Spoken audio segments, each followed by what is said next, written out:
Some pretty shocking news in the past 24 hours as yesterday, Iran warned the United States will not be spared if this war in Gaza continues. And this comes as I let you know that tensions have been escalating between the United States and Iran. There have been attacks taking place, all centered around the Israel and Hamas war. But what is very, very bold about this statement is take a look. It actually took place at the UN in the United States. The foreign minister for Iran stood before all of the UN on American soil and told the United States, you will not be spared if this war continues. Take a look at the video footage so you can see it for yourself. I say frankly to the American statesmen who are now managing the genocide in Palestine that we do not welcome to expansion of the war in the region. But I warn, if the genocide in Gaza continues, they will not be spared from this fire.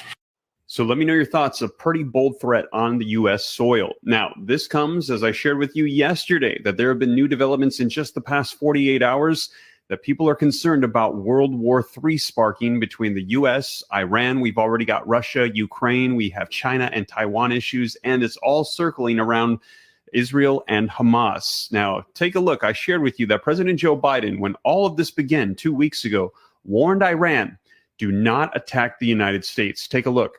Made it clear to the Iranians, be careful.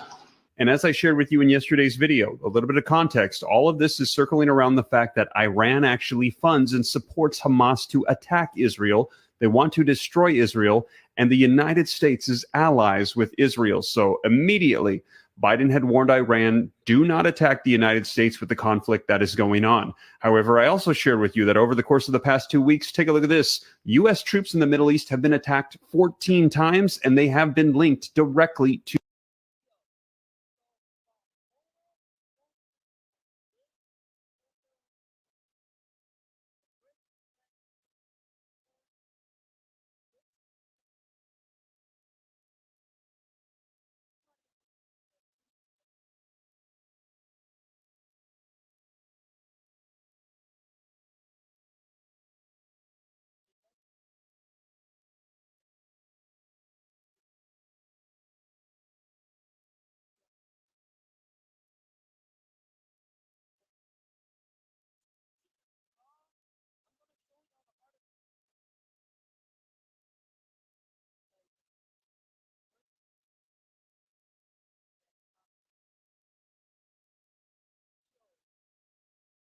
Iran. Now, President Joe Biden issued another warning in the past 48 hours. Biden warned there would be a response if Iran continued to attack U.S. troops. And what we heard is that overnight and throughout the day, more attacks took place, and that number of 14 has now gone up to 20. And let me know your thoughts. Do other foreign leaders think that President Joe Biden's threats are empty? Do they not respect him as a leader as they continue to attack our troops regardless of what he has threatened? Well, take a look at this. According to the Associated Press, now U.S. fighter jets are striking Iran-linked sites in Syria in retaliation for the attacks on U.S. troops. And things are escalating between the United States and Iran. And now just yesterday, on U.S. soil, a bold claim by Iran that the U.S. will not be spared.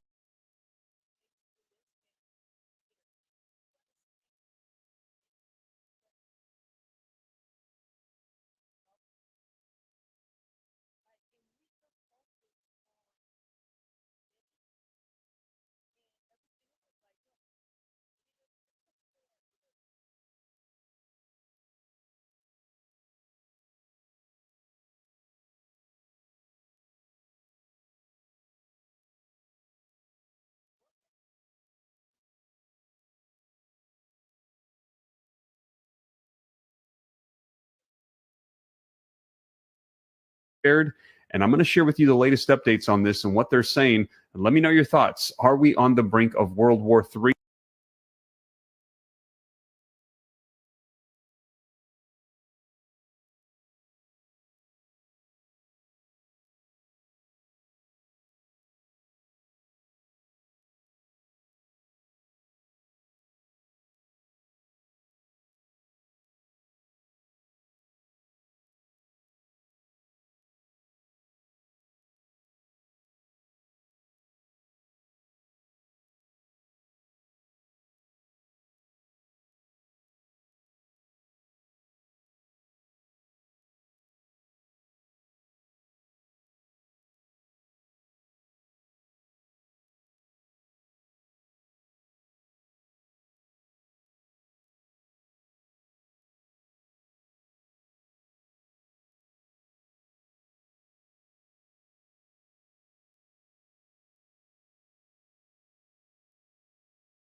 Is Iran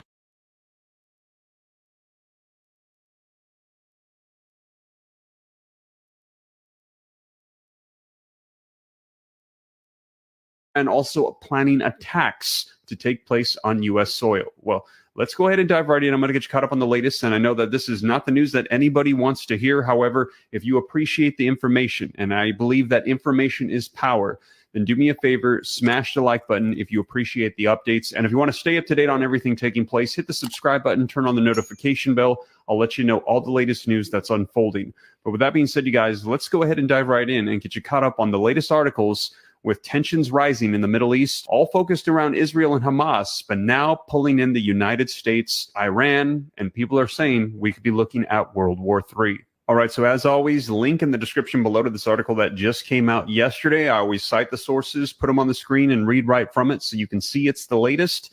And the article says that Iran's foreign minister, he warned at the United Nations on Thursday yesterday that if Israel's retaliation against Palestinian militants Hamas in the Gaza Strip doesn't end, then the United States will not be spared from this fire, he said. I say frankly to the American statesmen who are now managing the genocide in Palestine that we do not welcome an expansion of the war in the region.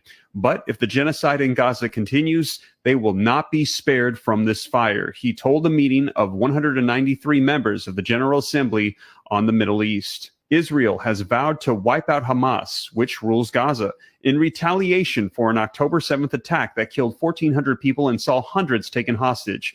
Israel has struck Gaza from the air, imposed a siege, and is preparing a ground invasion. Palestinian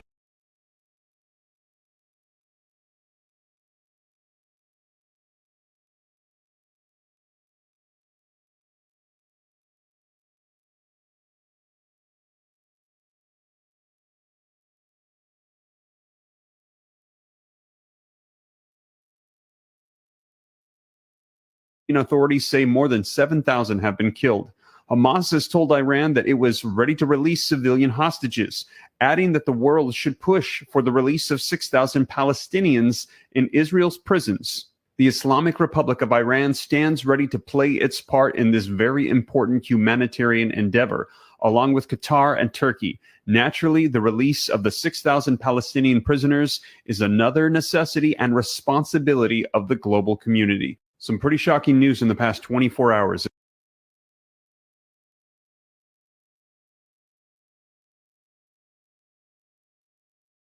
And we have heard from Israel that this conflict is nowhere from over, that they are going through Gaza. They said they will end Hamas and they will not stop until it's done. Now, multiple U.S. federal agencies have stressed that they have yet to see any intelligence suggesting that Iran is planning an imminent attack on the U.S. critical infrastructure, but they're on heightened alert and hoping that the new defenses that they created after Russia invaded Ukraine, which brought worry. Now, this comes as today, U.S.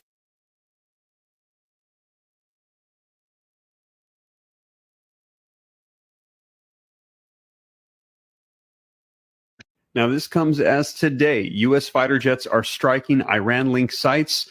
Again, this is linked in the description below. And the article says that U.S. fighter jets launched airstrikes early Friday on 2 locations in eastern Syria linked to Iran's Revolutionary Guard Corps, the Pentagon said, in retaliation for a slew of drone missile attacks against U.S. bases and personnel in the region that began early last week. The strikes reflect the Biden administration's determination to maintain a delicate balance. The U.S. wants to hit Iranian-backed groups suspected of targeting the U.S. as strongly as possible to deter future aggression, possibly fueled by Israel's war against Hamas, while also working to avoid inflaming the region and provoking a wider conflict.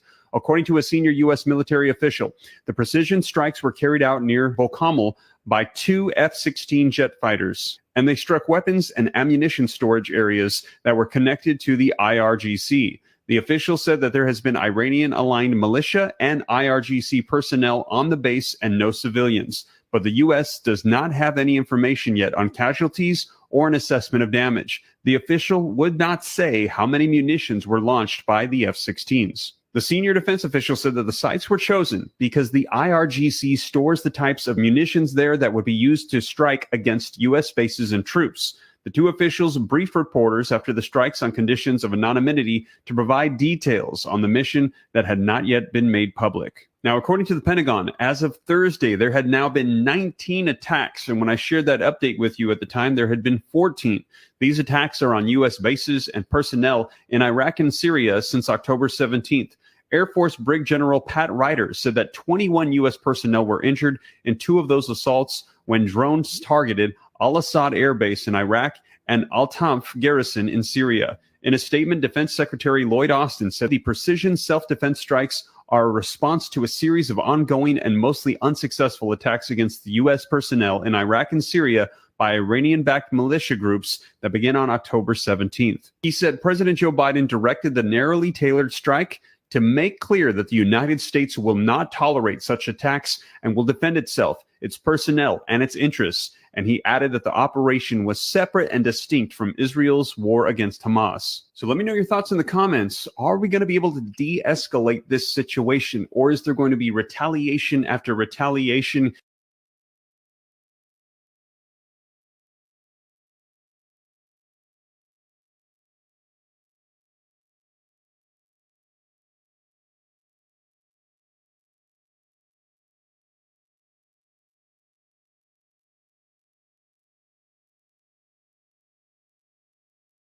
Getting larger and larger until we have a full-scale blown-out war, and this could lead to World War III. We're hearing warnings, and Elon Musk is saying this as well, and he's saying that this is an existential threat to humanity, that our number one top priority at this time should be avoiding World War III. However, at the same time, we are getting attacked by Iran, the United States. We're receiving bold threats on our soil. And at what point do we say enough is enough? Let me know your thoughts in the comments down below. In addition to that, if we go to war with Iran, will other countries get pulled in, as they are also allies with Russia and China, and we are allies with Israel and other countries and the UN? Let me know your thoughts in the comments down below. So a lot of things are escalating.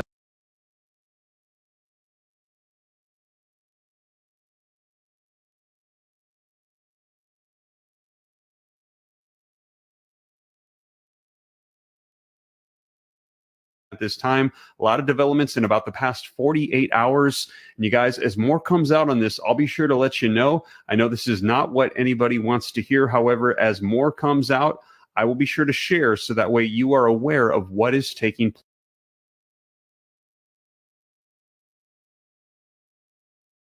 Some pretty incredible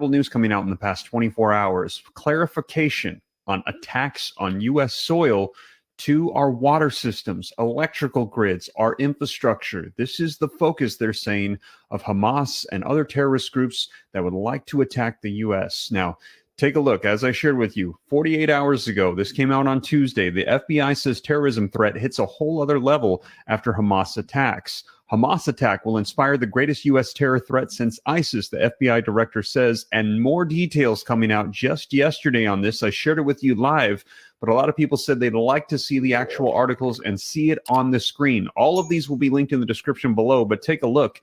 U.S. officials hold their breath for Iranian cyber attacks. Critical infrastructure owners and operators are stepping up their security as the U.S. government keeps a close eye on evolving threats from Tehran in cyberspace, and they are saying that they are already here, planning to attack U.S. major cities. And what they're planning is not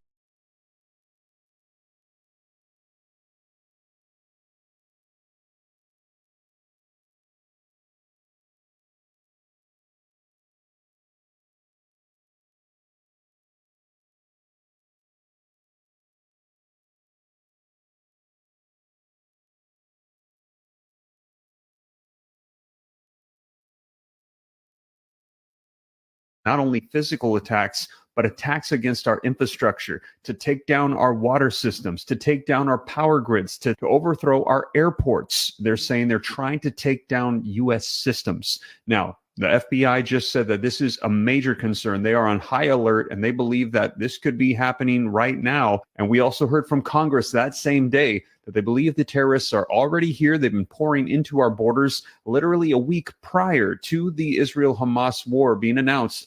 Biden flipped the script and said, build the wall. Could it be that they know that terrorists are already here planning things? And we heard from the FBI director that just last week, there was a terrorist threat in Houston,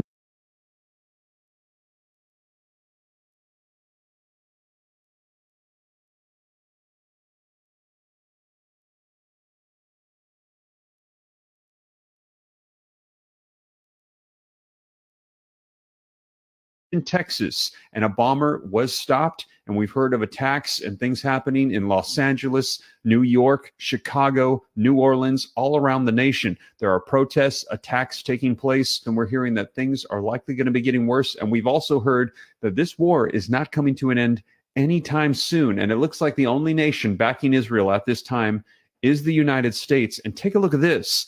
Outrage as Iran's regime chairs the United Nations Human Rights Council, body despite alarming abuses. And they're saying Iran is leading the Human Rights Council chair for the UN. And will the U.S. continue to stand for Israel? Let me know your thoughts in the comments down below. Now, let's go ahead and take a look at the article. Like I said, I'm going to put it on the screen. I'll link this down below so that way you can get the details of the attacks that they're saying could be coming against our infrastructure systems. And I say all this to let people know, make preparations for what you are about to hear the details of. Maybe you need to stock up on water, get backup generators, whatever it is that you need to do in preparation. Please do so. And you appreciate the knowledge being transmitted, and I believe that knowledge is power. Do me a favor, smash the like button, just takes a second. And if you want to stay up to date, it's totally free. Why not? Hit the subscribe button, turn on the notification bell. And if you appreciate the updates and want to support the channel, you can take it a step further by hitting the join button. And in return, I will have all these articles popping up on your YouTube feed as I'm citing every single article in the sources for members. But with that being said, you guys, let's go ahead and dive right into this article, get you caught up on the latest. All right, so link in the description below to this article that just came out yesterday, giving us more details on what the FBI believes is being planned and plotted right now on U.S. soil from attacks from Hamas being funded by Iran. Now, the article says that the U.S. government is prepping for a potential onslaught of Iranian cyber attacks in retaliation for support for Israel in its conflict with Hamas. It's far from just Israel at risk of cyber attacks from the Hamas-aligned regime's cyber operatives, U.S. officials say. They also see the United States and other nations that support Israel's government as likely targets. Such attacks could take the form of attempting to damage critical systems like water or electricity. So there you heard it. So water, they potentially could be doing something to the water. Electricity, taking out our power grids, would likely involve widespread disinformation efforts and could also involve proxies to keep Iran's fingerprints off of incidents. So as these take place, making it look like it came from somewhere else. The cyber targeting of American interests and critical infrastructure that we already see conducted by Iran and non-state actors alike, we can expect to get worse if the conflicts expand, as will the threats of kinetic attacks as well. The FBI Director Christopher Wray testified to the Senate Homeland Security and Governmental Affairs Committee on Tuesday. And we have heard from Israel that this conflict is nowhere from over, that they are going through Gaza. They said they will end Hamas and they will not stop until it's done. Now, multiple U.S. federal agencies have stressed that they have yet to see any intelligence suggesting that Iran is planning an imminent attack on the U.S. critical infrastructure, but they're on heightened alert and hoping that the new defenses that they created after Russia invaded Ukraine, which brought worries about cyber attacks in the U.S. to the forefront, will be able to adapt and grow to accommodate threats on multiple fronts. Iran backs a network of sophisticated cyber operatives akin to those that work with Russia and China, who have the capacity to tunnel into government systems and or disable companies' entire computer networks. Tehran has launched attacks in the U.S. in the past, but the risk is far higher and more serious in light of the conflict in Gaza. Tehran has long funded Hamas and other pro-Palestinian groups, and since the October 7th attacks by Hamas on Israel, Iran-backed armed groups in the Middle East have launched drone attacks against the U.S. forces in Iraq and Syria. I could envision the possibility that we have to be prepared for this, of an effort to attack our critical infrastructure or our electrical grid, or, for example, air traffic systems, water, said Michael Chertoff, the former Secretary of Homeland Security under the Bush administration. A DHS official, speaking anonymously to reporters as a condition of a briefing last month, said that in the days following October 7th's attack by Hamas militants on Israel, DHS held a call with the FBI and other agencies with almost 4,000 law enforcement officials throughout the country to discuss any potential physical or cyber threats stemming from the conflict. The official declined to provide details on those dangers, but said that the agency is actively monitoring the situation in Israel for threats to the U.S. homeland. So they're not giving any specific details, just that they are on high alert right now, that they believe that potential attacks could be coming to U.S. soil. DHS's Cybersecurity and Infrastructure Security Agency, which would take the lead in any response, said that it has stepped up its efforts to monitor for a new wave of cyber attacks against U.S. critical infrastructures following the October 7th strike. Eric Goldstein, Executive Director of Cybersecurity for CIS,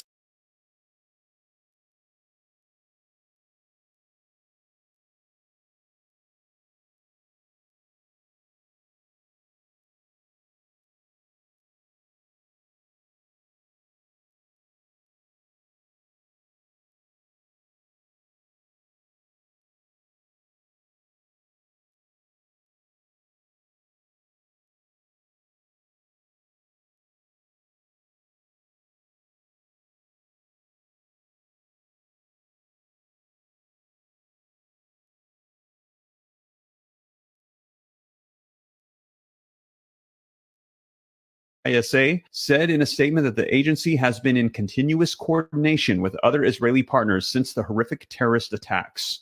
A spokesperson for the Office of the National Cyber Director declined to comment on what steps are being taken to defend against Iran's attacks, while a spokesperson from the White House National Security Council did not respond to repeated requests for comments either. Now, the DHS official said that it is also sharing threat information with a range of outside groups that could be targeted by Iranian cyber attacks, including religious organizations. Specifically, the official said that DHS is providing information to faith-based information sharing and analyst organizations, which monitor threats to a range of U.S. religious groups. Cyber threats from Iran are certain and ongoing, Warwick noted in his written testimony. This is an area where Iran could pull off a strategic surprise. At that hearing, members on both sides of the aisle highlighted Iranian cyber threats as a particular worry for the United States amid the Israel-Hamas conflict. The Iranian regime is becoming more determined and more adept at its meticulous activities, Committee Chair Mark Green said during the hearing.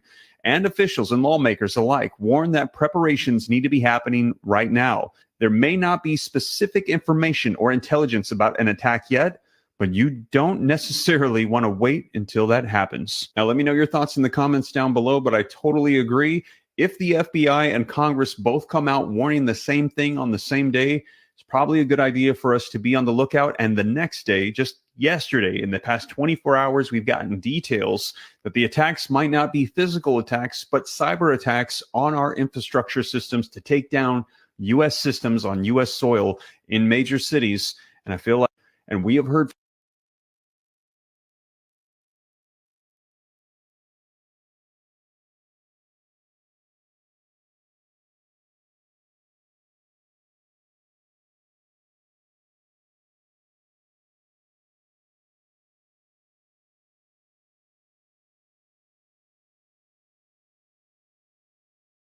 some pretty incredible footage coming out in the past 72 hours. And what you are witnessing is not taking place in the Middle East or in the Gaza Strip, but right here in the United States, in cities like New York, Chicago, New Orleans.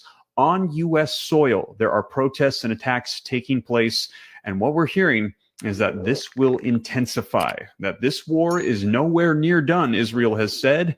And just the other day, I let you know that we had heard from the foreign minister for Iran, who warned the United States that if this war continues, that the United States would not be spared from their fire. and that there is concern that a lot of the people that could attack us here on U.S. soil are already here and have already made their way through the southern border. Now, in addition to that, I just shared with you yesterday the breaking news, literally hours after it had taken place, that in Russia, an airport was overtaken by pro-Palestinian protesters, and they went out onto the runways and were going from plane to plane seeking out Jewish refugees. And now we're hearing that refugees coming here to the United States are saying they are concerned about their safety, even being here on U.S. soil. They do not feel safe with what's taking place. Now, I'm going to share with you the latest video footage coming out on this, and I want to warn you, it is intense. However, I do believe that knowledge is power, and we need to know what is going on. And if you appreciate the updates, keeping you up to speed on everything taking place, do me a favor, smash the like button, just takes a second. And if you want to stay up to date, it's totally free. Why not hit the subscribe button, turn on the notification bell. I cite all the sources, put them on the screen, put them in the description so you can see it for yourself.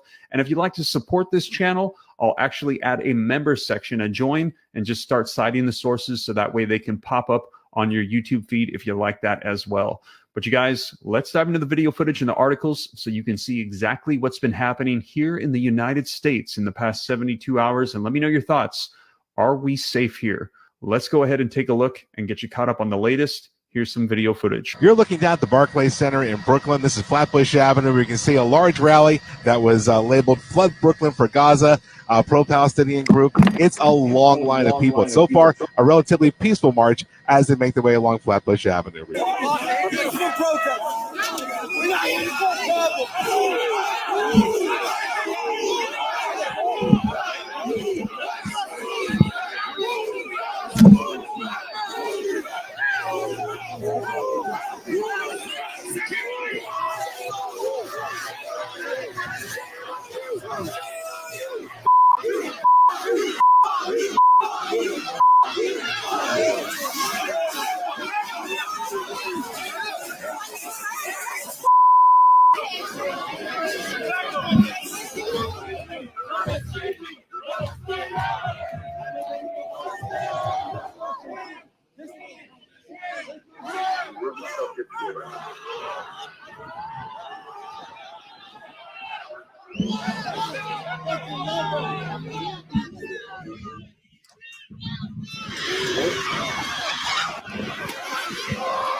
These are the very tense moments immediately after that shot was fired. You can see people scattering, running for cover amid the chaos and confusion. Police were able to subdue the shooter, take him into custody. No word yet on any charges. Some pretty incredible footage coming out in the past. Some pretty intense video footage. Now, take a look at this article that just came out. Link in the description below. Hamas survivor speaks out about ignorant pro-Palestinian protests in the United States, and you can see this just came out a couple days ago. Survivors of the Hamas terror attack have spoken out against the ignorant pro-Palestinian protests erupting across U.S. cities and college campuses, and fear that it could be the beginning of something worse. I opened a newspaper, and on the second page, I saw a sign on a store saying, "No Jews are allowed," said Maya Parizer, 27, to the Post. Now, she recently arrived in the United States after escaping the Nova Music Festival massacre when Hamas terrorists slaughtered more than 200 innocent revelers on October 7th. For me, it brings back the days of the Holocaust, where it started on small things, but then the hate crimes just grew bigger. Now, she was partying with friends at the festival in Israel, not far from the Gaza border, when the Iran-backed terrorists attacked. She hid in a small room for 23 hours with 3 other family members as terrorists swarmed the event, killing or capturing anyone they could. She said even though she's now on U.S. soil, she still does not feel safe. Ahead of the meeting with the U.S. senators on Capitol Hill this week, she was forced to enter the building through an underground tunnel as pro-Palestinian demonstrators blocked the entrance. She said that she feared that the protesters would turn violent, which flew in the face of her perception. Yo, he just mentioned undertunnel. Like all these underground tunnels they got, yo. And that the U.S. is the most safe place possible. I want to stop being scared like I've been since October 7th. It just keeps getting worse because I'm not in a war zone anymore, but it feels like I am in some way. I'm scared that around any corner, someone could identify me, maybe from an interview, maybe from hearing my accent, maybe just assuming. This is 2023. People should just wake up. Soon after Israel began its retaliatory airstrikes against Hamas, pro-Palestinian protesters took to the streets across the country. While many have been peaceful, others have been hateful demonstrators burning U.S. flags and Israeli flags, or even worse. At a pro-Palestinian rally in Midtown on the day after the Hamas attack on Israel had killed 1,400 Jews, one attendee was seen brandishing a picture. Okay, by the way, I almost got confused too. He's reading a 2023 article on this one. That's why I was like, what the hell? Is it a 2023 article? I'm going to find out when he's done. Of a swastika on their phone. Several high school girls from Brooklyn Urban's Assembly Institute of Math and Science for Young Women also brandished unsettling signs at a Washington Square Park rally on Wednesday reading, "Please keep our world clean," and above was an illustration showing the blue Star of David in a garbage can. Mark Afsker, the Soviet Union-born grandson of Holocaust survivors, said some of the U.S.-based demonstrations that he has seen or read about take a very shallow view of the situation. I don't expect most people to get into the depths of some conflict or situation halfway around the world.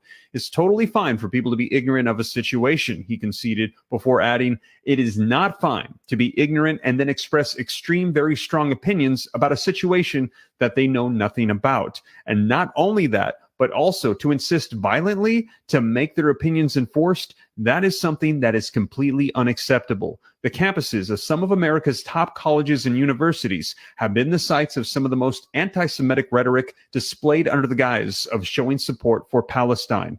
On October 11th, a 24-year-old Israeli Columbian University student was beaten with a stick outside of the university's main library, leading to an assault as a hate crime charge against 19-year-old Maxwell Friedman. Campus protests resumed the next day as thousands of people representing both sides flooded its main square. The day after Hamas cowardly striked against Israel, 34 student groups at Harvard University signed a letter saying Israel was entirely responsible for the terror attack. Harvard saw large pro-Palestinian demonstrations on campuses, which included the chant, "From the river to the sea, Palestine will be free," which the Anti-Defamation League calls an anti-Semitic slogan.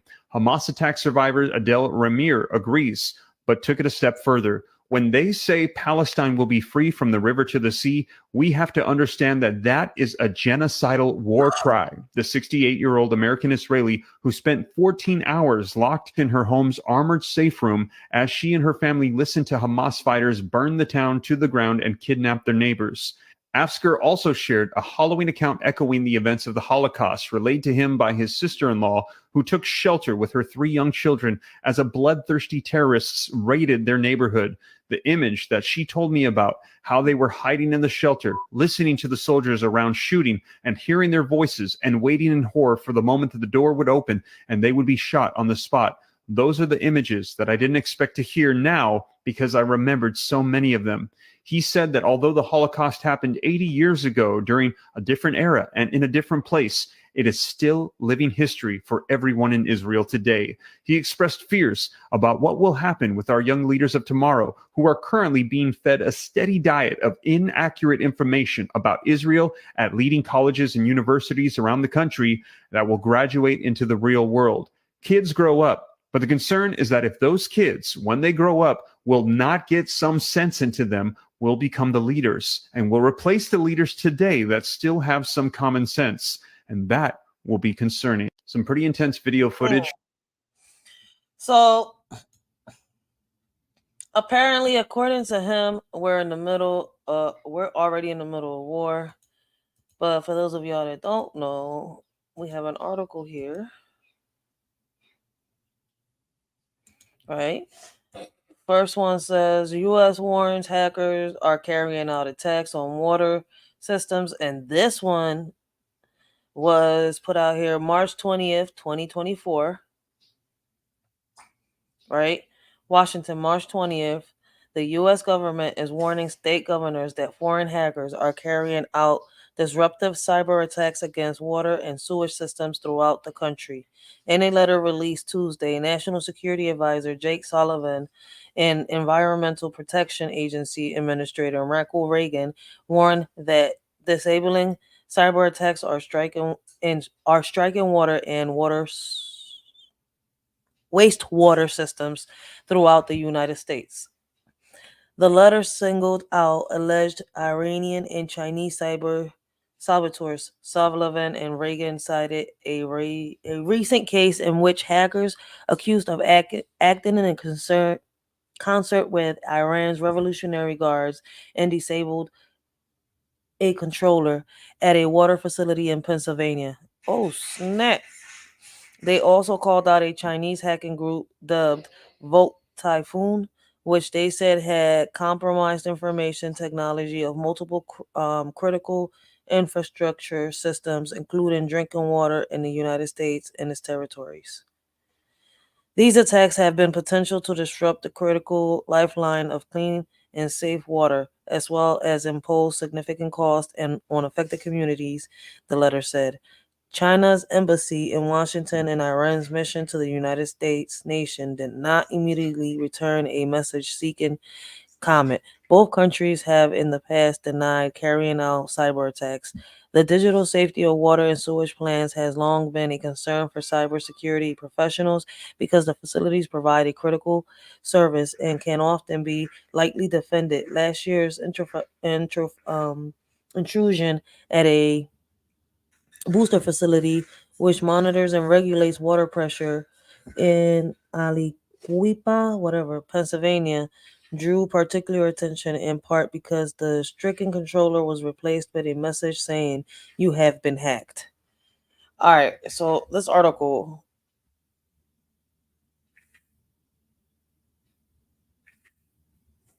Where was I at? This article ends right here where I'm about to finish reading. No damage to the water system was reported, but in a statement released at the time, an industry group called the Water Information Sharing and Analysis Center said this may not be an isolated incident. Tuesday letters called on governments to ensure that all water systems in your state comprehensively assess their current cybersecurity practices and prepare for potential cyber incidents. So basically, we have to prepare ourselves for cyber attacks. So this article right here, for those of you that wish to have it, is in the description box down below. So here's the next article. So for those of y'all that be like, yo, you going to buy YouTuber, you going to buy TikToker? No, I'm not. I actually went out, did my research, and this article was actually released today. Russian warships enter the Red Sea, Navy says. The Houthis have vowed to continue their attacks in the Red Sea as long as Israel continues to commit crimes against Palestinians. By Reachers, March 28, 2024 at 11:20, updated March 2028, March 28, 2024 at 14:38. Baby, hold on, I'm using this. Give me 1 second. I'll give it to you in a minute. 1 minute. I see it. Oh, that's cool. Oh, it will read the article for me? Oh, thank you. Let me see.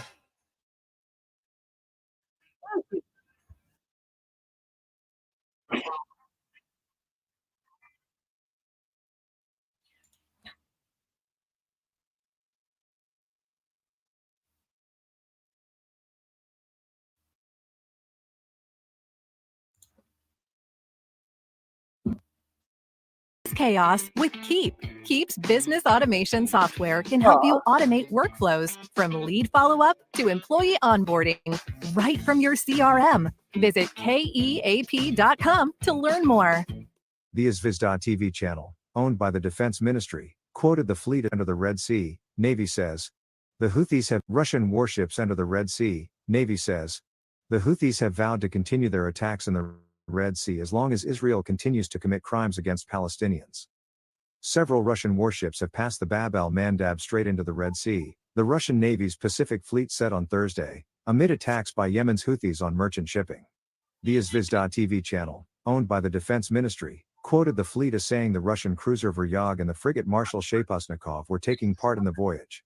Houthi terrorists in Yemen have repeatedly attacked ships passing through the Bab al-Mandab Strait in the Red Sea since November in support of Palestinians, the terror organization claims. Attacks by Houthi terrorists. The Houthis have vowed to continue their attacks as long as Israel continues to commit crimes against Palestinians. In February, the Houthis attacked the Ruby Mer cargo ship on the Bab al-Mandab Strait, which sunk at the beginning of March. The ship, containing 21,000 metric tons of ammonium phosphate sulfate fertilizer, presents an environmental risk in the Red Sea. Houthi terrorists in Yemen, who control the country's most populous regions, have primarily targeted vessels with commercial ties to the United States, Britain, and Israel. Just a quick word from our sponsor. Conquer your business chaos with Keep. Keep's business automation software can help you automate workflows from lead follow-up to employee onboarding right from your CRM. Visit keap.com to learn more.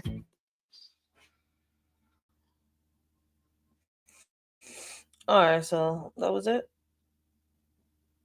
Yep, that was it. All right, so as y'all can see, I showed y'all the videos. I showed y'all the clips. Don't close. Why would you close? I showed y'all the videos and I showed y'all the clips. Listen, man, I suggest a lot of y'all do your own research. I did this live today. The whole purpose of this live was, to bring awareness, to let y'all know what is going on around us, what's happening around us. Like, some of us really need to stop focusing on these celebrities and start focusing on the real things around us. Like, what would y'all do? Like I said, once again, and I'm going to keep repeating myself, if we end up with no electricity, like if they was to shut the whole power grid in whatever city or state that you're in, what will we do?